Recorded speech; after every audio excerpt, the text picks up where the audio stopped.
shala kenyam kejan guaseme bana rocha bana jaling lar balinga jan guaseme roy mishala no take wut michichek de kana gat ka dangwan at dap ke wudo dien shakawang duel ke shaga nagre wacha ka sa Sudan naria kama toka re wacha ka Eastern Equatoria state janan bana linkel bana ka bana linkel ka do bana chatoka ja an wala shanka waro ka pairo ron kina daro de jan dangro dum wan gorno jin bi janwa kana su ko ken ko de kon lerite de kon kalinga gwaz dan shaga non ka ja bana ka chulinkel ka do bana chatoka ja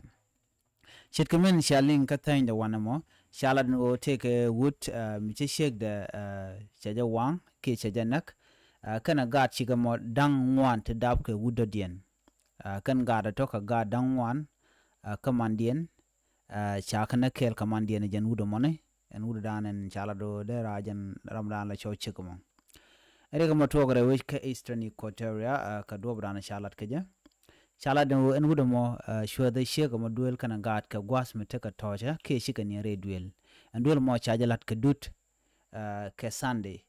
ka shwa wang duel ka jan do mo gwasan she duel she ja wang ke che chwa da wa shaman mi di chaja nen ka bole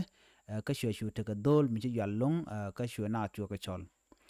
chwa man je tok chwa je nen ka man wa lo ka cha ka de le long ka lok ko shika liu ko sha chaka wanga do bran cha wanga je chala do en wudo mo shwa de shega mo duel kana gat ka gwas me te ka toshere duel mi shalat ka dut chet men shaling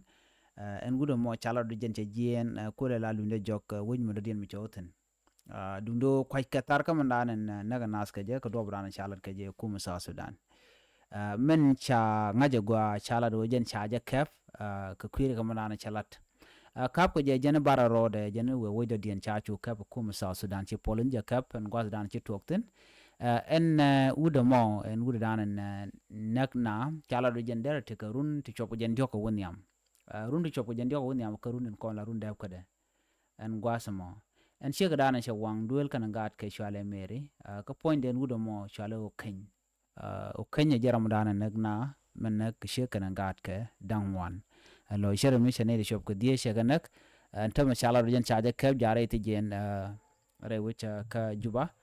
ka kwi ere ka manana shalat chala jen gwas dan ba jo lukten ko ramishi dor mishit kana me che jelat gorga jen o ba je kon ngaje go aki ba je investigate shuma na mishi na pen kamandanan balat ke je ka kwi dur ka man che dur ramanek she kana gat ka chozna ka duela dor mdir long she dor matot ban jele ne link korgwasan be mandanan che shep ke doba dien naga na duno man chala do kan gato shiga gat ka gara dien agenda ande kon ngen gwasme gorono jimbi nyana sko ken biata kamal bye bye